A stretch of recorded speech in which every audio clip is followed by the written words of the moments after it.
Richard Prowse. The making of the film, you would have spent an awful lot of time really intensively watching these movies over and over again. Did you take anything away from them as an adult that was different than you would have when you were a teenager watching them? That's a great question. I don't think, we did see them over and over again during the process of making the film, but we also watched them over and over because, it's said in our film, they're always on. Right. So it's kind of hard to escape them, and it's also really hard to turn them off. And I must have seen each of these films at least 20 times each. But still, if tonight I was flipping around, I didn't see anything good on, and one of these titles was on, I'd still watch it. And I think what I kind of came away with is that, high school is really kind of a microscopic example of kind of how the whole world acts as you get through it. Even in inter-office relationships and stuff, there's always those kind of stereotypical people that you encounter. And I think those films have held up for so long because everyone is a teenager at some point. You can't not be a teenager. So when you're a teenager and you're going through it, it feels so close to you. And when you're able to look back at it, it feels like you're watching your own home movies. That's what I think. Right. I don't think I didn't sit and analyze the kind of things that he was able to get away with. But what I did find is that these films feel for studio films, they feel like they're made independently. Mm-hmm. I've always thought that about them. What's that? I've always thought that about them, that they didn't feel like the other stuff that was coming out around them, and I always attributed that to him being so successful that he was just kind of able to work on his own and make the movies he really wanted to make with very little interference.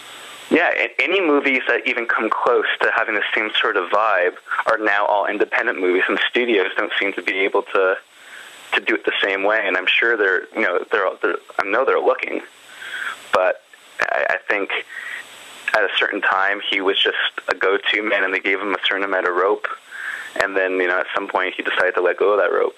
Yeah. Do you know why? In your research, did you come across why you think he really pulled back from public life?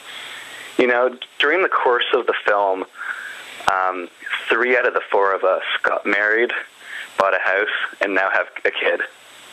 And one of the things that kept coming up was family. And at the beginning of the film, I don't want to speak for the others, but I think I can. I don't think we could understand it in the same way that we can now, and that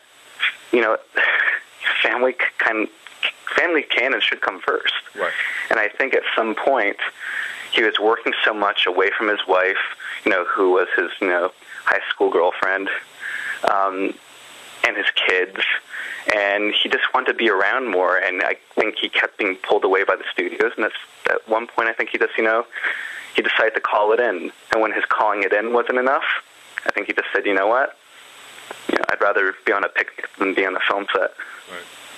And he stuck true to his word by and large. He did, I guess, a ghost write on Drillbit Taylor. Yeah. And he sort of kept his hand in a little bit here and there, but by and large, he just disappeared. Well, I don't even think he really did ghost write Drillbit. While we were making the maybe or something, yeah. Yeah, when we were doing the film, rumors came up. There was this. It was really funny because we had heard these rumors that he had all these ideas on scrap pieces of paper in a barn somewhere, and one of the ideas that we heard was about these, group of kids that hire a bodyguard at school.